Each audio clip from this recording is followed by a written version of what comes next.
for downloading this episode of Cork Talk with me, Tim Atkin. A weekly conversation with some of the most famous people in the world of wine.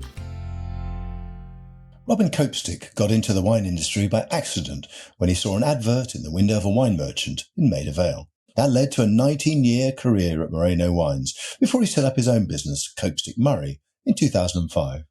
A strong believer in brands, Robin developed I Heart Wines, which sells more than 30 million bottles around the world. But as he told me in the course of our chat, he's had some failures along the way too. Hello, Robin, and welcome to the podcast. Hi, Tim. Nice to see you again. Likewise. You're just back from a light lunch, I think, aren't you? A light lunch with a fellow industry professional. Very nice, very interesting chat, and look forward to talking to you. Likewise. We're going to be in a little bit about you because you were born and brought up Stoke in the Midlands. In fact, you're a lifelong Stoke City fan. How are they doing?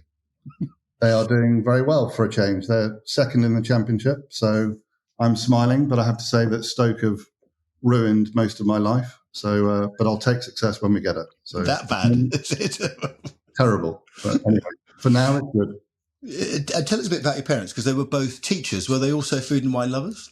They were both teachers. They met at Oxford University, and my father was originally from Stoke, so they went to Stoke. They got teaching jobs in the area, and then my father started his own prep school there, and so he was headmaster. My mother was headmistress. My brother, my sister, and I all attended the school. Free, I hope. I hope so. But yeah, he was very entrepreneurial. Food was a big part. They love food. My mother was an extremely good cook. I don't really remember wine being a big part of our lives at that point. Wine came into my life when I eventually went to London as a student. You went to London University, didn't you, to study business and marketing, and you described to me the experience as not my most successful time. Why was that? Comfortably my least successful time, I'd say. I was a bit dazzled by the bright lights of London. I had two very good friends who didn't go to university, who worked at a shop in Maida Vale called The Winery. I don't know whether you remember The Winery. Yeah, I do, yeah. Still there. So they led me astray. My classroom was what is currently the Capital Radio headquarters in Leicester Square. London University is not a great place to go if you're like me, so it's very disparate. So I was living in Acton, and everybody, we used to go to class, we used to go and have a Chinese lunch, and then everybody would go hither and thither all over London. There was no real campus. I love sport. It was very difficult to play sport, so eventually I just lived the life of Riley and went out with my friends, and hence needing to find a job. And did you graduate? I graduated, but not with the level of degree that you got. Not summa cum laude.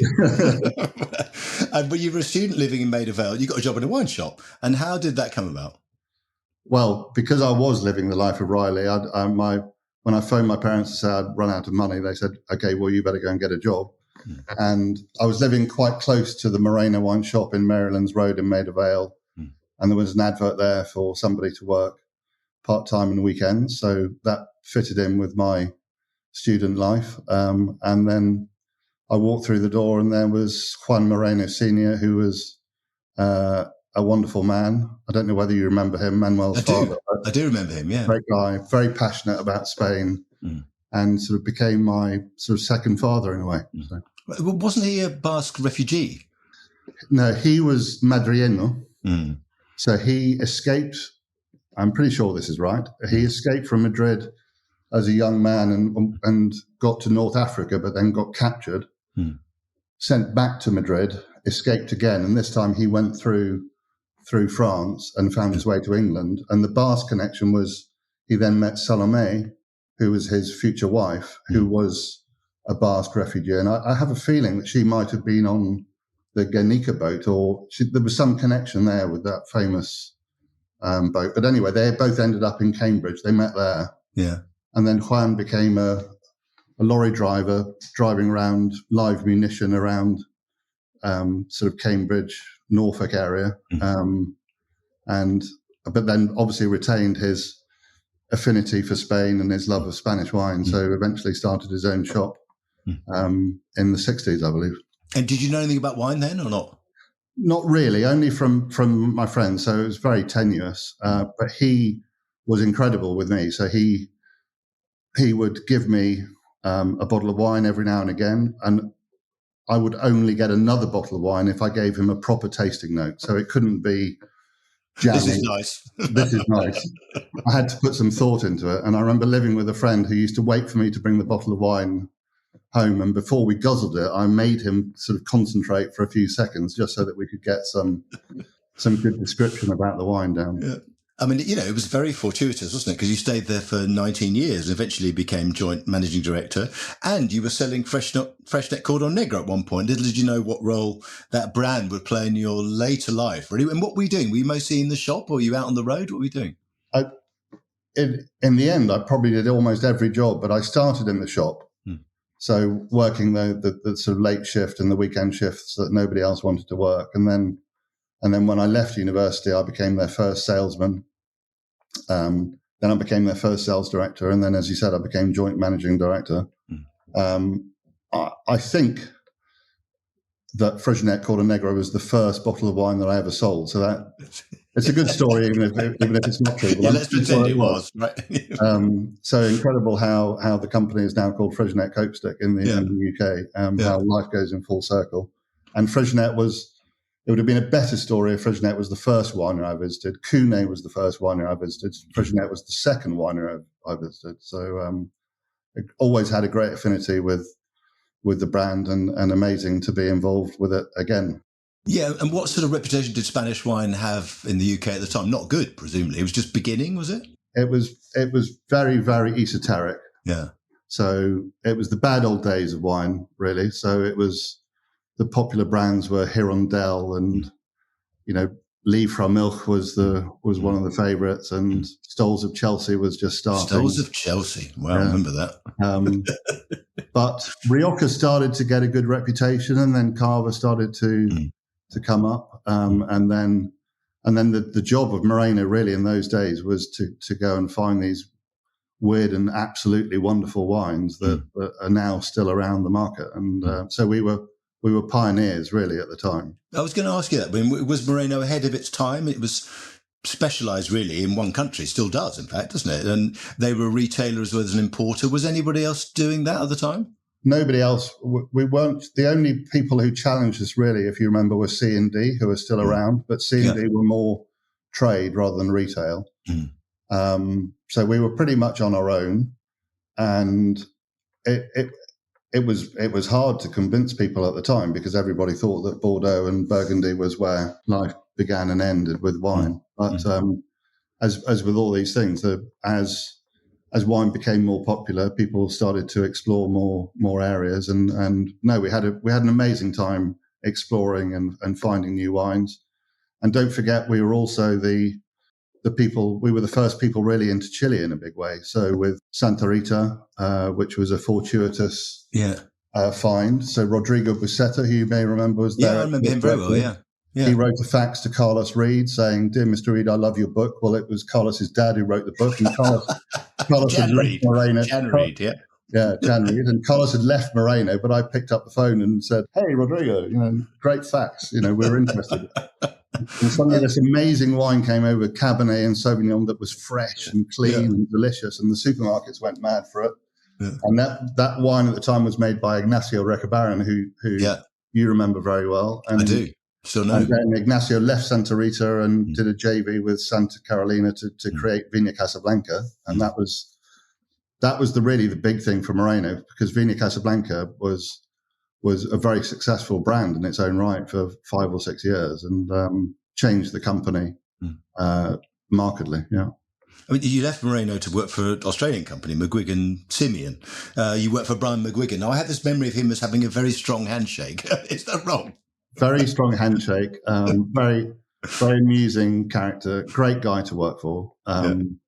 So I was very lucky with Juan Moreno at the beginning, and then with Brian, both of whom were sort of like father-like figures. Brian was very different, so very, very Australian, very charismatic, incredible hard worker, but very passionate. And if you put in the work, he would reward you. And he was just a great guy to listen to and to learn from. And he taught me a lot about how to be an entrepreneur and how to go on and create my own business. So, and how different was it working for Australians as opposed to Spaniards, even though a Spaniard would be living in England for quite a long time, right?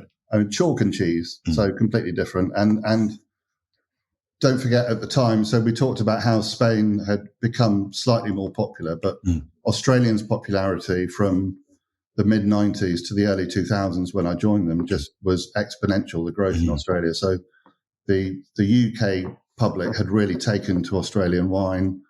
The Aussie dollar was very weak against the pound, and there was a surfeit of Australian wine, so the stars were aligned.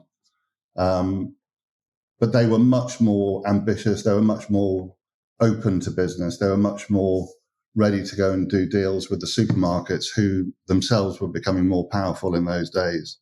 So it was a great time for me to do business because, as I said, the stars were aligned and all the pieces were in place. And it was just a question of putting the right pieces in the right places. And incredible few years, we grew the business tenfold in a very short space of time. Wow. So an incredible experience. Yeah. Robert Joseph calls that the summer of love of wine. It was kind of, we were all there in those days, and it was amazing how big wine was, and how popular and newsworthy in a way. I mean, we're no longer in those times, alas, are we? Exactly. No. Great. Well, what made you set up your own business in 2005, and how did you meet Paul Murray? Because he was the cash guy behind it, or had you made a bit of money of your own by then? No, I'd made no money at that point, and I needed money because I was living I had a mortgage, and Freddie was at prep school in London, so I needed to keep the money coming in, but I didn't have anything behind me. Paul had worked in the city, so we were almost exactly the same age, and he had made quite a lot of money, and he wanted to get out of the city, and he loved wine. We had a mutual friend who was in the wine business, so we had met socially. So we put together a business plan that was basically around learning from what I'd learned from Moreno and McGuigan, basically, which is that supermarkets were trying to go direct, but not all wineries could afford to have their own man on the ground. So we were almost like the men in the middle of that. So if a winery couldn't afford their own person, could they afford a third of a person or a quarter of a person? And we weren't buying wine, we weren't selling wine.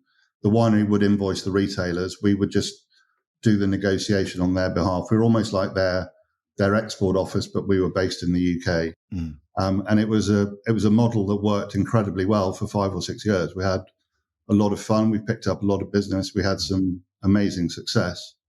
But then we discovered the weakness in the model, which I can briefly talk about because go on. What was it? The weakness in the model was that it was we almost did too well for the wineries that we were working for.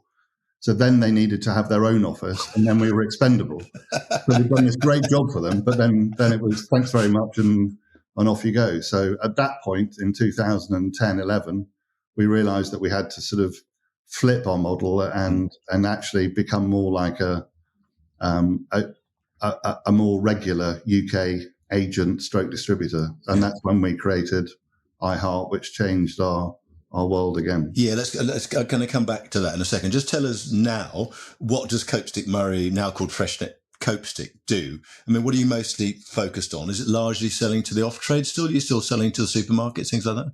We're very diverse, Tim. So we roughly follow the way that wine is sold in the UK. So we're 85% off-trade and 15 to 20% on-trade.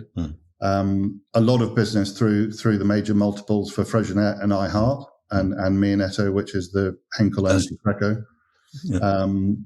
That's the biggest Prosecco brand in the UK, isn't it? Correct. But the biggest Prosecco brand in the world, actually. It's not the biggest Prosecco in the UK, but biggest Prosecco brand in the world. And then we own Jascots, which is London on-trade, and we also bought a winery called Bolney. So we're very diverse, but I guess we're famous for sparkling wine, and I think we are the biggest importer of sparkling wine in the UK. So that's our sort of claim to fame. So. I want to come back to Jaskets and also to Bolney Estate at the end, really, when we talk a little bit more about that. But I mean, let's talk about I Heart Wines, because that brand came out of a sort of brainstorming session, didn't it? Correct. So that came about when we realised that the original Copestick Murray model was failing. You'd done yourself out of a job, right? Time of adversity, and you came up with this idea. So by that stage, we had 13 or 14 people in the UK as employees, and I basically got them all together and said, okay, this is bad news. We've had 2 of our big contracts cancelled, but don't worry. Paul and I have been prudent. We have enough money to see us through, but instead of creating brands and relationships for other people, now we'll do it for ourselves. But obviously it's not that easy just to go and think of the new great idea. But one of my colleagues, Rachel Archer, who now works for Off-Piste, I think she'd had this I Heart idea in the back of her mind for a few months. But we had a sort of blue sky meeting where lots of ideas were passed around the room. And it was a bit of a depressing meeting in a way because there was nothing there that stood out to me. But she's very quiet, but very creative at the same time. And she sort of slightly embarrassingly, she was embarrassed to hand me this piece of paper. And she said, I don't think you'll like it, and I don't think it's any good. And it was just a picture of a I, the letter I, capital I, with a heart. And then it said Pinot Grigio. And Pinot Grigio was just becoming popular in the UK. And I looked at this piece of paper and I just thought, that's it. That is it. So you were smart enough to recognise that it was a really good idea, right? Yeah. And then that was verified because at the time we worked with a label designer called Kevin Shaw, who owned Stranger and Stranger. Yeah. And I took it to him the next day. He had an office at the time in Carnaby Street, and I just handed him this piece of paper. And he just put his hand to his head, and he swore basically. And I said, "What's the matter?" And he said, that's my job to create these ideas." It's gone on to be a huge success, hasn't it? Yeah. I mean, you're selling 30 million bottles, 45 countries. In our best year, we sold 32 million bottles, and we're in about 45 countries. And I mean, it's huge and very enjoyable to work with, and that's one of my key jobs at the moment, to keep that global success going. And how many lines do you have now? You've got obviously the Pinot Grigio, there's a Prosecco, isn't there? There's a Prosecco Rosé. In total, there are about 10 lines. Yeah. And our job in a way is to make it as broad as possible, but also as narrow as we possibly can, if that makes sense, because we don't want to do too much, but we want to do just enough to keep it interesting for the consumer. Yeah, and where do the wines come from? I mean, do you always have the same supplier, or do the suppliers change? The whole essence of the brand when we started it was that you know what the consumer likes, and so you basically go and source the best quality for the best price, depending on vintage. So that's the beautiful thing about I Heart. It doesn't talk about a country; it talks about the grape variety. Clearly, Prosecco has to come from the area of Prosecco, so we've used the same supplier now for 5 or 6 years. But we've had multiple sources of Pinot Grigio. We've had Romania, we've had Italy, we've had Australia. We've had multiple sources of the Sauvignon Blanc, multiple sources of the Rosé. So really, it's about creating this level of consistent quality, but also making sure that we're not affected by price variation depending on a vintage in a So if there's a short vintage in New Zealand or something, you can go to South Africa or Chile or Spain or whatever. Yeah, exactly. How do you explain its success? I mean, it's the name, obviously, isn't it? People like that. Yeah, I think the one thing I saw is that if you think back to that time, 2010, 11, consumers in the UK were beginning to understand what they liked and what they didn't like. But if you walk down a supermarket aisle, it's very, very confusing for most consumers. It's a wall of wine, and they don't know what they're looking for. And suddenly, for it to jump out to say, "Here's Pinot Grigio," or "Here's Prosecco," it makes it easy and it it makes wine more democratizes wine. Yeah, that's right. Makes it more democratic. Yeah, and it's easy. And wine is very confusing for lots of people, and we have to understand that. We all understand wine. You understand much more than nearly everybody in the world. But most people, it's a frightening subject for them, and they just want to take a bottle of wine home that's easy. And for some reason, wine makes it very difficult for them to do that. It makes a lot of people feel very uncomfortable. I think that's true. I mean, I just wonder whether you think the UK wine trade, or the wine trade generally, is suspicious and even a little kind of dismissive of brands sometimes?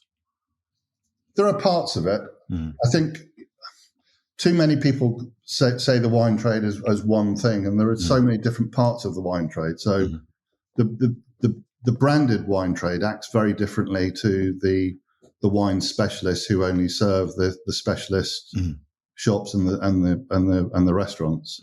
I think that the wine brands in the UK, the top 10, top 20 wine brands, act very well. They act in a typical FMCG way, and the people who are suspicious of that are the sort of wine, generally the wine connoisseurs who still think that everything revolves around Burgundy and Bordeaux and Alsace. But generally, I believe the UK wine trade is in a very good place. Brands are becoming more important. The quality of the brands are definitely improving. So I know that you were one of the journalists who were quite critical of wine quality in the 90s, and actually you helped companies like ours sort of pick up our standards. But now generally, if you go into a supermarket, you don't get a bad bottle of wine. You might not get the most exciting bottle of wine, but it'll be technically correct. It'll be very drinkable, and that is what most consumers want to have. They want something that's easy to drink and something that they remember. And a brand is something that they can trust. I mean, I've read an interview with you where you talked about failure, and you said it's better to try and fail than never to try at all. I mean, what makes something successful? You've talked a little bit about I Heart, but what makes brands successful in general? And what about when they fail? I mean, you obviously don't know they're going to fail, otherwise you wouldn't do the brand. But, have you had some failures of your own? Just talk us through that. I mean, you must have had ideas that haven't worked out. Of course. I mean, many more failures than successes. But the secret for me with failure is to fail quickly. So once you see that it's failing, get out. Don't persevere too much. What makes a brand successful is very difficult one to call. So if you look at our portfolio, our two biggest brands, you've got Freixenet and you've got I Heart. Freixenet is the number one sparkling brand in the UK by a long, long way. It's a disastrous brand name. I mean, it's very hard for people to say, and yet it sells all over the world. What do they call it? How do they pronounce it? Well, I mean, the correct way is Freixenet. Yeah. So like it's Catalan, right? Because it's Catalan. Yeah. But I mean, so many people, so many different pronunciations. None of them are very, very few are correct. But that's number one carver in the world. It's number one, as I said, sparkling brand in the UK. And then you've got I Heart on the other hand, which is very easy to say, very easy to remember. So I think there is a bit of luck involved. And then obviously, you have to make sure once you've got that traction, you have to make sure that your quality is good and consistent all the time, because otherwise people won't continue to buy. So it's very difficult to say what makes a successful brand. But once you've got it, then you've got to look after the quality. You've got to look after the brand. You've got to look after the quality of the bottle, the quality of the label, everything. So. Yeah. It's funny. I mean, William Goldman, the Hollywood screenwriter, I think he once said, nobody knows anything. You don't know whether a film's going to fail or not, or succeed. And he said that nobody has the right answer, really. But what were the failures you had? Can you tell us about one of them? Well, the one I'm sort of the most disappointed about, which is one of the most recent ones, I did something with Darren Goff called Care for Wild, which was supporting a very rhino charity, wasn't it? Rhino charity. Yeah. The wines were good. The labels were fun. We had Darren Goff. It seemed like everything was in place, but for some reason, no UK supermarket took it on. It was around COVID. So around COVID time, all the supermarkets were just concentrating on filling their supply chain with the brands that they knew. So maybe we launched it at a bad time. But just bad timing. Yeah. I had big hopes for that, and I was disappointed it didn't work. Which other wine brands do you admire, and other drinks brands too? I know you're a fan of Campari, aren't you?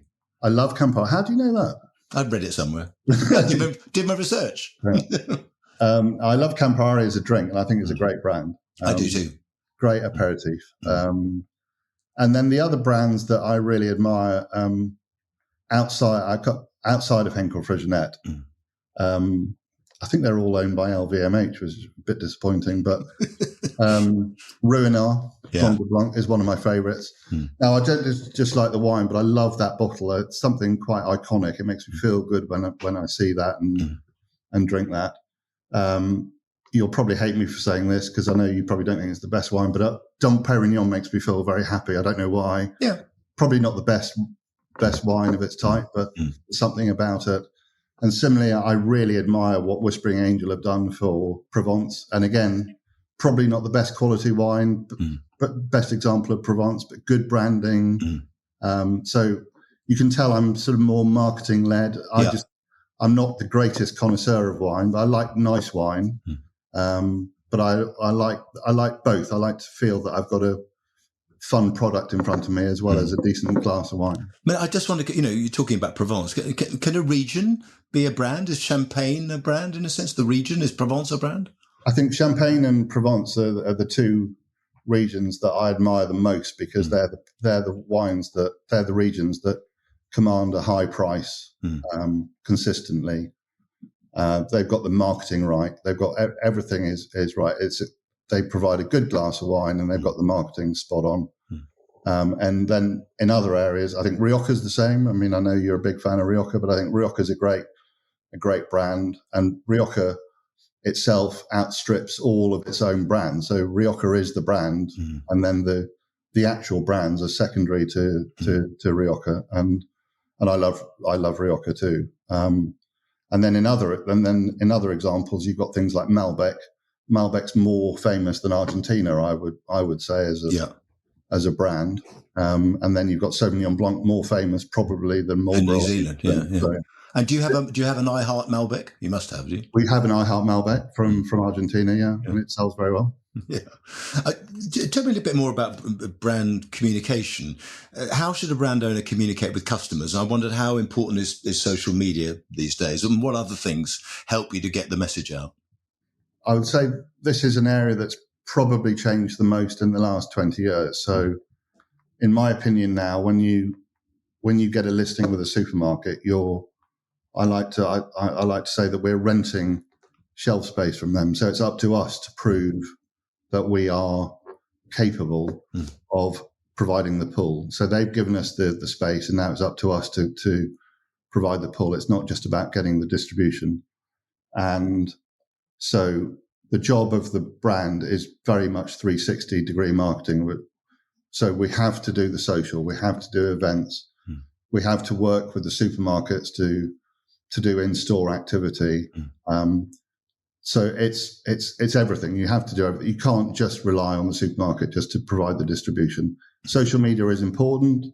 Is it the most important? No, it's just one factor of doing it. But where social media I find quite useful for us is when we're doing trials or trying to get information about new products for that brand. If you've got a really good loyal following for something like iHeart, you can actually test out with your followers before you even take it to market. So that's quite a useful technique. And so you could try a new wine, could you? So we're thinking of doing an X. We're thinking of doing this. What do you think? And and the real followers are very engaged. If they love your brand, they love to feel part of it. So that's quite a good technique too.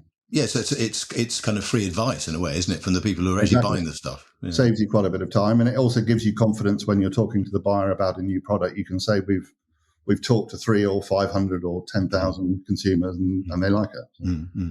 But you sold 40% of your business to the German sparkling wine company Henkel, 2013, remaining 40% in 2018. And how did that change the direction of the company? I mean, did it make you more focused on sparkling wine for a start? Well, the first thing is, I mean, from the time that we launched iHeart and we pivoted the business, we grew exponentially. And that was great. So turnover was growing. We were more profitable. but cash flow and working capital, that's always the problem for a small business. So the number one change was that Henkel provided the credit worthiness for Copestick Murray to go on and create more business. So then our business grew twice, 3 times, 4, 5 times over. So that was amazing. I had never worked I'd never worked with a German or sold any German products. And so I didn't know much about the German people, but working with them was very enlightening, because I now understand why they've got some of the biggest and most successful companies in the world, because they're incredibly strategic and thoughtful, but they also understand what's made you successful in the first place. So they were very good at letting Copestick Murray continue to be entrepreneurial, continue to do all the things that we were good at, but they just very slowly put a little bit more structure into the company and made us more focused. So as well as providing the credit worthiness, just got us to concentrate on where the business was going. And yes, because they are the world's biggest producer of sparkling wine, we started to sell more sparkling wine, which also is a good thing, because the sparkling business is a great place to be in the UK. Because you can add value, basically. Yeah? You add value, there's, in the still wine business, at the level where iHeart is, there isn't much room to play with in terms of price points and margins. Sparkling wine gives you a bit more headroom. I mean, you mentioned Bolney Wine Estate earlier, that you bought that in 2022, yeah? Had you always wanted to own a winery, and why in the UK in particular? This was something that Andreas Prokemper, who's the CEO of Henkel, and I, we realised that with Henkel at the time, before the Freixenet merger, Henkel was the leading producer of sparkling wine. We were growing as a sparkling wine importer and distributor. English wine was growing, so it made sense to add English wine to the portfolio. And then when Henkel and Freixenet merged, and the UK business became Freixenet. That was 2019. You merged with them, didn't you? Yeah. Correct. Yeah, we merged with. So Henkel and Freixenet merged in 2018, and we merged with Freixenet UK in 2019. So then it became even more of a sort of symbiotic thing to do. Perfect for vertical integration, for us to own an English winery. And yeah, we were lucky enough to drive into the Bolney estate and just looked around, and it had everything that we wanted. It had the vineyard, it had the winemaking, it had a nice hospitality area with a restaurant with a balcony overlooking the vineyard. And it just made a lot of sense for us to do it. And it's been a lot of fun. And presumably you feel pretty positive about the future for English wine. I mean, people have overinvested in some instances, haven't they? And are stuck with quite a bit of stock and inventory. It's going to be a challenge, the English wine industry, for some people. There's bound to be consolidation. I think the advantage for Henkel Freixenet and Freixenet Copestick owning Bolney is we can bring that, we can professionalise the winery, we can add value, we can save money in important areas like dry goods. So I'm amazed at the quality of English wine compared to how it was 10, 15 years ago. It's improving all the time. So I have no doubt that English wine will be very credible. I just think that the businesses around the country need to be a bit more professional to be successful. And I have no doubt that will happen. Well, that's good to hear, isn't it? And you also mentioned Jaskets. I mean, you bought them, wine merchant.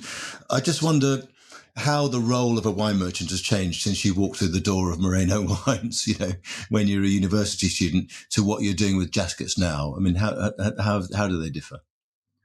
It is very different. I mean, the shocking thing is how competitive it is. I mean, the margins are wafer thin at the moment. There's too much competition. There are too many people who are willing to work for no margin. So actually, in the off trade, if you have the right products, you can do well. The supermarkets do well out of your products. But the toughest place is actually in the coalface of London restaurants and bars and pubs, because everybody is fighting for the same business, and it's unbelievably competitive. And I can't believe how people are willing to work for very little. But but it's something that we really believe in, because with Henkel Freixenet, we own some great brands like Schloss Johannesburg, Alfred Gracian. We want those products to be in the best places in London and the on-trade. So it's an investment that we're willing to support. Jascots is much more like Moreno wines than Freixenet Copestick is, because Freixenet Copestick is very FMCG, it's category-led, it's very marketing-led. Jascots does take me back to those shoe leather times of wandering around to a restaurant with a bottle of wine, and I quite like it. I mean, that's that's not a bad thing, is it? No, you meet really good people, and it brings it down. It does bring it down to the product and the wine. Yeah. But it's so competitive. I can't tell you. No, I can believe that. And what are the biggest challenges facing the wine industry right now? I mean, that's obviously one of them, isn't it? Are there things that keep you awake at night? I mean, is the whole Brexit thing still an issue? What about duty levels? Anything else? Younger consumers maybe not drinking as much. I mean, all of those. Brexit definitely didn't help. But it was we're over that sort of pain now. I think everybody's got used to it. The government are making it more difficult with all the things like PRNs and we're coming into deposit schemes. Younger people are drinking less. They're more health conscious. They're much more conscious about social media and they've always got their phones on and things like that. And we talked about the margins. It's very difficult. We've talked about this before. There are way too many wines in the world, but we're not going to change that. But there are way too many wineries in the world, and there are way too many distributors fighting for the same slice of the pie, and particularly in London, that it makes it difficult. But there's always opportunity. And what keeps me awake at night, I have a few goals in my head. I'm coming towards the end of my career, but I want to get iHeart up to 50 million bottles in the world. That's one challenge that I want. I want Freixenet Copestick we've got some internal targets for Freixenet Copestick to hit that I'm very keen to achieve. And then I also have a feeling that we should be changing the industry from a sustainability perspective as well. So I don't think we're sustainable enough in the wine industry. I think there's way too much unnecessary use of glass at entry level. For example, glass is uses a lot of energy to blow. And it's heavy, isn't it? It's the biggest bit of the carbon footprint. Very heavy. It is. So you'll remember, because you've been through it as well. 20 years ago, 30 years ago, people were very sniffy about bringing bulk wine in, but bulk wine is now a very normal thing.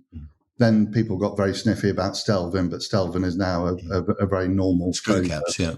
And so I just think wine packaging is something that will definitely change in the next few years. And so I'm at a period of, we're trying to innovate at the moment with different types of packaging to make it more sustainable, because I just think it's unnecessary for a wine that you drink within 6 months, 1 year of its life to always be in glass. And how are you innovating? Cans, things like that? Or? Cans, definitely. Recycled PET, I think, is something that will come through. So 3 or 4 years ago, all plastics were bad, but now people are realizing if plastic's already in the system and it's recycled, that's not such a bad. That's a good thing, because you're reusing it. So the public perception of plastic is changing slightly. That's good. The final question is how you get away from wine. I have a feeling the answer is going to involve sport, either watching it or playing it. Is it true that you once wanted to be a sports journalist and you had an article published in Wisden about cricket, obviously?